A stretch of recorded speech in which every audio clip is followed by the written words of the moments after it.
मुलाचे ऍडमिशन कोणत्या शाळेत घेऊ हा प्रश्न सतावतोय? तर मग हा व्हिडिओ खास तुमच्यासाठी.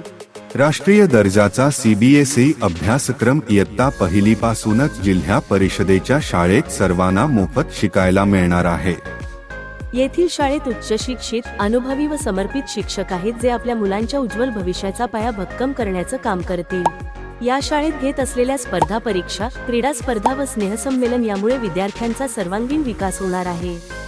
त्याचबरोबर विद्यार्थ्यांना मोफत आहार, मोफत गणवेश, मोफत पाठ्यपुस्तके हे फक्त जिल्हा परिषदेच्या शाळेतच मिळतात. येथे केवळ पुस्तकी ज्ञान दिले जात नाही, तर नैतिक मूल्यांचे शिक्षण देखील दिले जाते. तुमच्या मुलांच्या शिक्षणाचा विश्वासार्ह पर्याय म्हणजे केवळ जिल्हा परिषदेच्या शाळा होय. तर मग विचार कसला करताय? आजच गावातल्या किंवा जवळच्या कोणत्याही जिल्हा परिषद शाळेत तुमच्या मुलाचा प्रवेश घ्या व निश्चिंत व्हा.